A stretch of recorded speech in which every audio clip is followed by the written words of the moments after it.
자, 1번 문제 해설 시작하겠습니다. 자, 지시약 HA가 있는데 이 지시약은 약산이고요. 다음과 같이 해리 되고 그러니까 해리 되는 것은 결국 이제 HA가 이제 이렇게 된다는 거죠. 이제 해리 되고 그때 해리 상수가 다음과 같이 주어진다 이렇게. 예.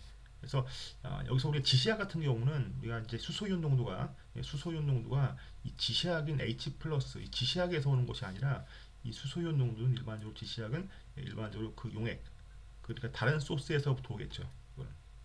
왜냐면 지시약은 되게 소량만 적기 때문에 여기 Ka에 들어가는 H 플러스는 용액에 있는 어떤 다른 산염기 작용 때문에 온 것이 대부분이죠. 그래서 이 pH는 산염기 작용. 자, 그리고 이 Ka에는 평형상수 때문에 일정한 값을 갖겠죠. 상수이기 때문에. 그래서 이 수소이온 농도에 따라서 결국 이제 HA와 I-의 비율이 바뀌면서 결국 이제 색깔이 달라지겠죠. 그래서 이 HA와 I- 비율은 수소이온 농도가 달라지고 pH를 달리했을 때 그럼 이제 흑광도가 어떻게 달라지는지 이걸 측정하면은 이 K 값을 측정할 수 있습니다. 자, 그래서 이제 강산 강염기, 그다음에 pH가 6.5. 이제 pH가 6.5인 것은 이 중간 사이에 있는 어떤 pH에 놓고 특정한 파장에서 흑광도를 측정했더니 다음과 같은 값을 얻었다. 그래서 강산에서 그러니까 강산일 때, 그다음에 강염기일 때, 그리고 완충용일 때 이렇게 흑광도를 특정했습니다. 어떤 특정한 파장에서. 그래서 문제에서 물어보고 있는 것은 자, 해리도 알파와 자, 이것 해리도가 얼마인지 두 번째는 해리도를 흑광도로 특정된 흑광도로 나타내는 거. 세 번째는 실험 결과로부터 이 산의 pK 값을 계산하는 거. 이 세 가지 문제가 있습니다. 자, 첫 번째 해리도 알파를 자, HA와 A-의 농도로 나타내시오 이렇게 했습니다. 그래서 우리가 이제 산염기 반응에서는 다음과 같이 평형식을 쓸 수 있죠. 처음 농도가 C라고 할 때 X만큼 해리되고 X만큼 생기고 평형 상태일 때 C-X, X 이렇게 했어요. 그러니까 평형 상태 농도가 되는 거죠. 그래서 우리가 알파라고 하는 것은 초기 농도, 원래 되는 것이 초기 농도가 되겠죠. 초기 농도, HA의 초기 농도 넣어준 것 중에서 그러니까 해리가 얼마나 되느냐 나타낸 거기 때문에 해리 나타낸 것은 우리가 X도 있고 그 다음에 A도 있죠. 근데 일반적으로 X는 소스가 이 H 플러스에서만 오는 것이 이제 요 HA에서만 오는 것이 아니라 일반적으로 이제 수소이온 물 같은 경우도 있으니까 물에서도 올 수 있으니까 그러니까 이건 일반적으로 이제 이 A-를 쓰는 것이 더 정확하겠죠. A-는 요 HA로밖에 올 수 없기 때문에 그래서 여기다가 HA, A-를 이렇게 쓰겠죠. 이렇게. 자, 그런데 초기에 넣어준 HA는 우리가 용액에서는 이제 HA 녹지 않고 그러니까 해리되지 않은 형태랑 해리된 형태 이 두 가지 합이겠죠. 항상. 그래서 해리도 알파는 어떤 상태에서 즉 평형 상태에서 HA의 농도와 A- 농도 이것분의 A- 농도 해준 것이 이 산의 해리도 알파가 되겠습니다. 자, 두 번째 문제가 어떻게 보면 제일 핵심적인 내용인데, 자, 해리도 알파를 다음과 같이 각각의 흑광도로 나타내고 특정 값으로부터 산의 해리도를 계산하라 이렇게 했습니다. 자, 우리가 초기 농도에 대해서 자, 우리가 쓰게 되면 이제 우리가 해리도가 알파이기 때문에 초기 농도 곱하기 알파 하게 되면은 그것이 이제 A- 농도가 되겠죠. 그래서 이게 알파는 우리가 알파는 쓰게 되면 되겠죠. C분의 초기 농도분의 이제 A-가 되는 거죠. 방금 전에 했던 거죠. C A. 그래서 이제 A- 농도는 초기 농도와 해리도를 알면은 우리가 바로 구할 수 있죠. 자, 그리고 HA는 우리가 아까 방금 전에 했던 것처럼 HA는 두 개를 더했을 때 HA와 A- 더한 것이 이것이 이제 C였죠. HA니까 이것이 더한 것이 C였죠. 그래서 HA는 C-A- C-A-가 되겠죠. C-A 이게 HA가 되겠죠. 그래서 A- 농도를 방금 전에 알파로 썼기 때문에 이제 HA는 C 곱하기 1 알파가 되겠죠. 알파가 해리이기 때문에 1 알파는 해리되지 않은 거 전체의 비율을 나타내겠죠.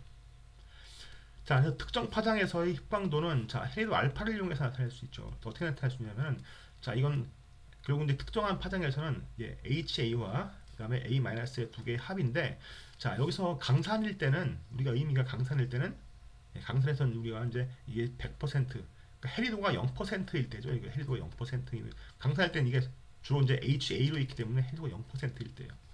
강염기일 때는 이게 다 해리되고 A-일 때는 이거 100%일 때죠. 자, 그래서 어떤 특정한 파장에서 이제 요 두 개의 비율을 볼 때는 자, 해리도에다가 그 각 파장에서의 흑광도, 그 다음에 해리도에다가 예, 그 HA의 흑광도, 두 개를 더한 것이, 즉 선형 결합한 것이 어떤 특정한 파장에서의 어떤 흑광도가 되겠죠.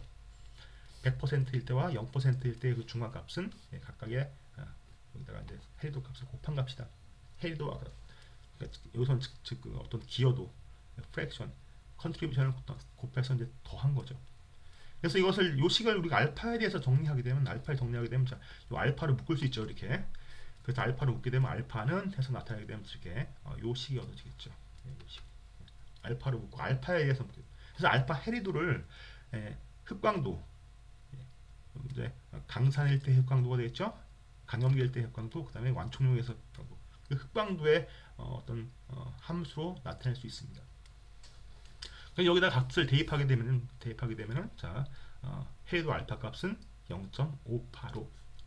그래서 흑광도를 이용해서 어떤 산의 해리도를 특정한 pH에서, 여기선 pH가 특정하게 이렇게 있는 거죠. 6.5에서의 값이기 때문에 이걸 pH를 다르게 하면은 그죠? 이제 A 값이 달라지겠죠. 네. 계산하게 되면은 우리가 특정한 pH에서의 해리도를 계산할 수 있습니다. 자, 그 다음에 자 마지막으로 이제 pK 값을 계산하는 거죠. 그래서 우리가 했던 핸더슨 하셀바 법칙을 쓰게 되면 자 pK는 pH 더하기 로그, 자 이게 A-분의 HA죠. 그래서 우리가 pH는 여기 아까 6.5라고 주어졌기 때문에 6.5고, 그 다음에 이게 두 개의 비율이죠. 6.5에서 이 두 개의 비율이죠.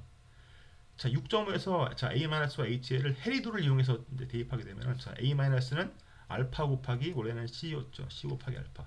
그 다음에 HA는 1-알파 곱하기 C였죠.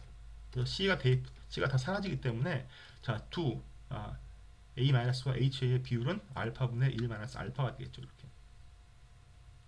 자, 그래서 이 값을 대입하게 되면 자 pK 값은 pH의 6.5 더하기 로그 알파 값 방금 전에 계산한 값이죠.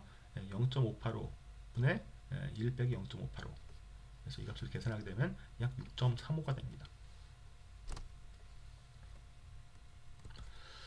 자, 다음 2번 문제는 자 우리가 이제 석탄을 원료로 하는 이제 화력 발전소에서 보통 이제 여러 가지 대기 오염의 주요 물질들이 생성되는데 황 같은 경우는 보통 연소 과정에서 이제 이산화황이 이제 나오게 되는데 자, 이산화황이 나오게 되면 이건 보통 이제 산소분비의 주 원인이 되고 이 어떤 황을 갖다 정리하는 방법들이 있는데 이 황을 정리하는 방법을 이제 써서 실제로 이제 얼마가 황이 생기는지 우리가 보는 어떤 그런 실험입니다. 자, 그래서 방법은 자 이것은 이제 석탄 속에 있는 황을 황산염으로 바꾸고 이 황산염 이것을 이제 바륨과 반응시켜서 황산 바륨을 만듭니다. 그래서 그리고 이제 황에 대한 화합물들이 전부 다 이 황산염으로 만들어지고 이것을 침전시켜서 이제 황산 바륨의 무게를 측정하는 방법이겠습니다. 자, 1번 문제는 이 황 또는 황화물이 황산이온이 되는 어떤 화학식과 자, 이 황산이온과 바륨의 침전식을 쓰시오 했어요. 자, 그래서 이제 화합물들은 보통 유기 상태로 존재하는데 자, 이것을 이제 어떤 이 산화 마그네슘과 탄산 소듐 이 혼합물과 같이 가해를 하게 되면은 자 이것이 이제 산화 반응이 일어납니다. 고온에서 산화 반응이 일어나서 이 황화물 또는 황이 자 산소와 반응해서 이 황산 이온이 됩니다. 자, 그리고 황산 이온이 자 바륨과 반응해서 이제 황산 바륨이 되고 이 황산 바륨의 양을 측정하는 실험입니다. 자, 문제에서는 자 실제로 석탄을 1.875g을 자 이렇게 그 산화제를 넣어서 산화시켰을 때 자 다음과 같이 0.309g의 황산 바륨이 침전되었다. 자 이때 이 석탄 시료에 포함된 황의 질량 백분율을 계산하시고 이렇게 했어요. 자 그래서 이제 요거는 아까 방금 전에 했던 것처럼 자 이 황산 바륨에는 자 황이 1몰 자 하나 들어가 있죠. 1몰에는 1몰 들어가기 때문에 자 황산 바륨에서 황의 질량 백분율은 자 황산 바륨의 몰 질량은 233.4입니다. 황의 몰 질량은 32.1이죠. 그래서 요 전체 황산 바륨에서 황의 질량 백분율은 약 13.75%가 돼요. 그래서 황의 질량은 13.75%, 즉 백분율 하게 되죠. 질량 비율을 하게 되면은 0.1375 있죠. 곱하기 여기서 이제 바륨이 생성된 거죠. 바륨이 황산 바륨이 0.305g이었죠. 그래서 이 황산 바륨에 포함된 이 황의 질량은 0.0425g이죠. 이렇게. 자, 그래서 결국 이제 이 얘기는 뭐냐면 1.875g 중에서 1.875g에서 실제로 황의 질량은 0.0425g이다. 그래서 질량 백분율은 계산하게 되면 약 2.27%. 그래서 우리가 황이 실제로 이 시약에서는 석탄에 상당히 2.27%이기 때문에 상당히 들어있다, 함유되어 있다 이렇게 볼 수 있습니다. 자, 다음 문제는 자 화력발전소에서 연간 자 1,200만 톤의 어떤 한 화력발전소에서요 석탄을 상용한다고 하자. 이때 이 석탄에는 평균 자 이건 여기서는 1.5% 질량으로 아까 2.27%였는데 여기서는 1.5%의 황이 함유되었으며 자 연소시 황은 모두 자 이산화황으로 전환된다고 가정한다. 이때 만약 이 이산화황이 대기 중에서 전부 이것이 다시 또 황산으로 된다면 그럼 이게 전부 다 이제 황산이 되면 황산이 얼마나 생기느냐 이거죠 연간. 자 그러면 자 이건 이제 화력발전소에서 처음에 이건 이제 1.2 곱하기 10의 7승 톤이죠. 이건 1200만 톤이기 때문에 자 여기다가 0.016% 하게 되면 자 황의 질량은 1.8 곱하기 10의 5승 톤이 나오죠. 그럼 여기서는 자 황의 질량을 알면은 자 황의 질량으로부터 이게 이렇게 하게 되면 이제 황의 몰수가 되겠죠.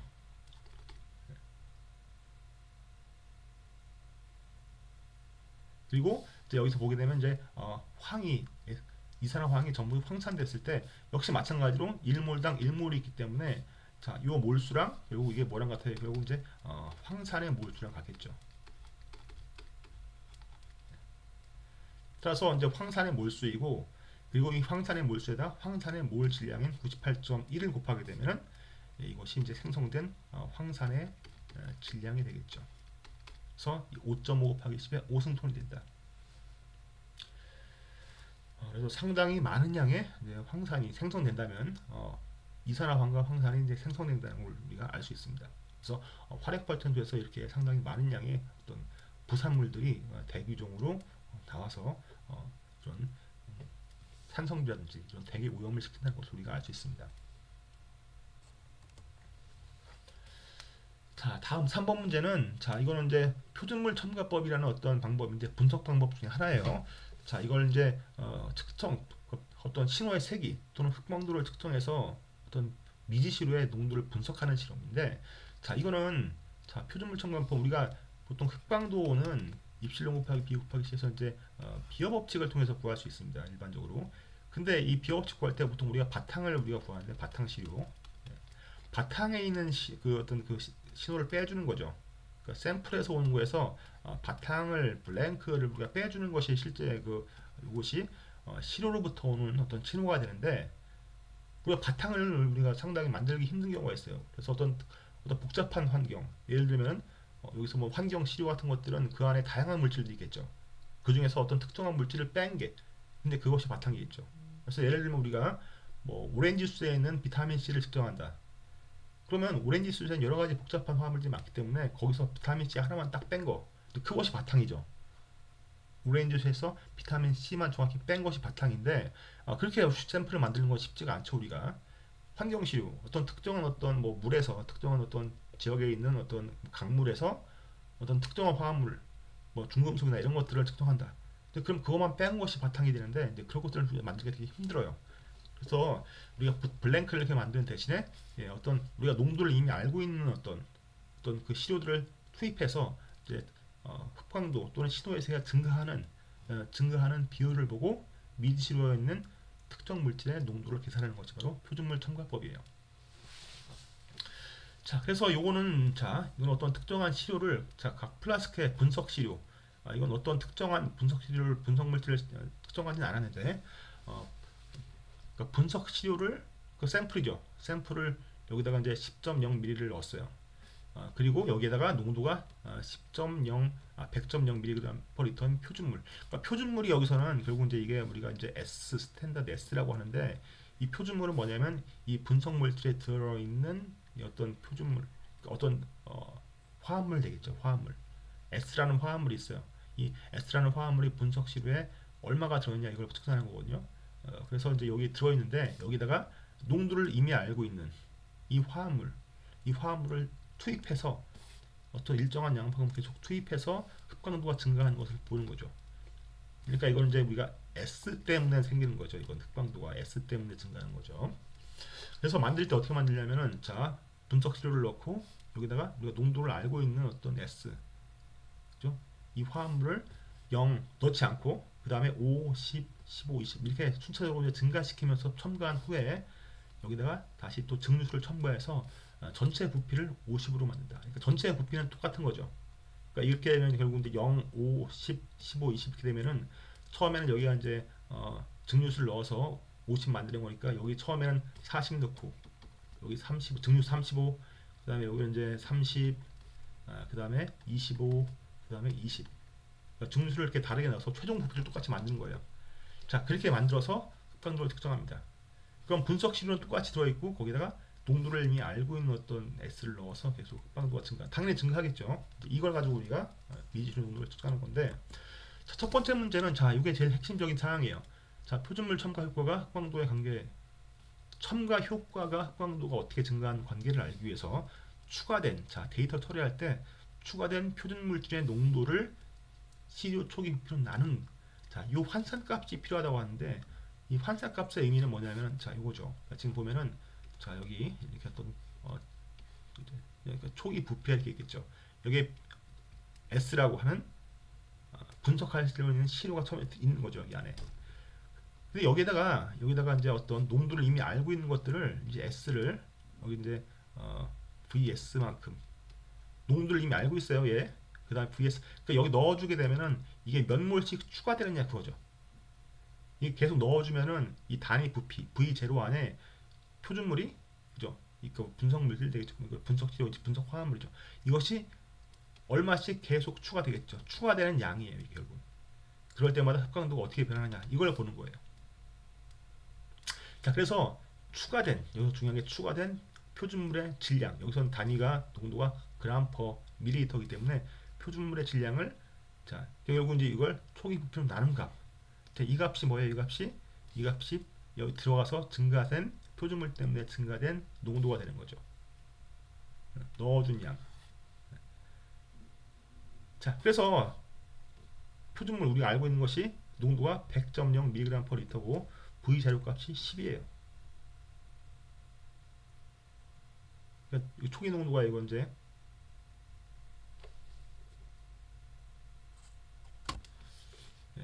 샘플의 초기 농도, 분석 물질의 농도가 이제 10이죠.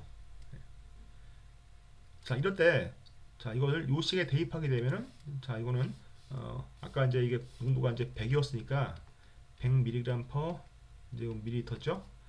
곱하기 처음에 0이었죠. 0분의 처음에 V 자료가 이거 10이었죠. 10 밀리리터. 요 값들을 순차적으로 50, 여기다 이제 0, 그 다음에 5, 10, 15, 20 이렇게 되는 거잖아요. 그래서 이걸 넣어서 여기 대입하게 되면은 이게 값이 이제 0, 50, 100, 150, 200 이렇게 되겠죠. 그래서 이때 흡광도 값이 다음과 같이 이렇게 증가하는 걸 보여주고 있습니다. 자, 그럼 여기서 이제 어떤 걸 얻을 수 있냐면, 자, 이렇게, 자, 이거 추가된 표준물의 질량을 시료의 초기 부피로 나눈 값. 그러니까 어떤 초기에 이 V0, 이 V0에 추가된 양만큼 우리가 이제 X축이 추가된 양이에요. 이 V0 안에 새로 들어온 표준물의 양.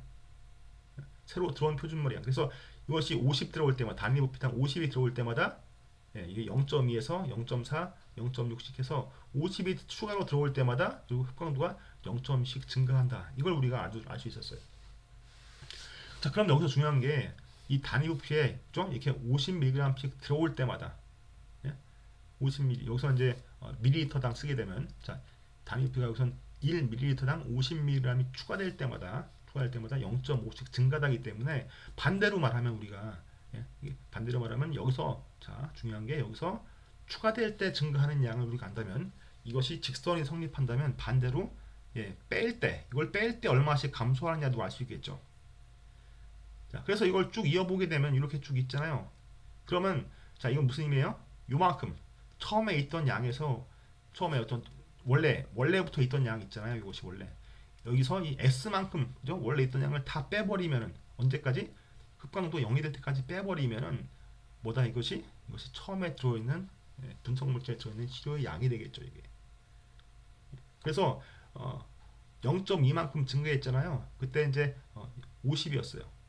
그러면은 반대로 이것이 0.2에서 0 뺄 때까지 이것이 들어간 것은 뭐냐면 이건 마이너스 50이죠. 그러니까 50을 빼면은 0.2가 증가하는 거죠. 그 얘기는 뭐예요? 초기에 있던 풀의 양이 50mg/L였다는 얘기죠. 자, 그래서 이거는 자, 이 식에서 원래 말하는 것은 결국 이제 어떤 거냐면 이거 그래프를 그렸을 때 이 그래프에 여기 뭐다 이것이 X절편이죠. X절편. 이 값이 미지로에 들어있는 화합물 S의 농도가 되는 겁니다. 그래서 이 분석할 때 이것을 표준물 첨가는 분석과학에서 굉장히 많이 쓰는 되게 중요한 방법이기 때문에 다시 한번 상기하면서 해설 강의를 마치겠습니다. 수고했습니다.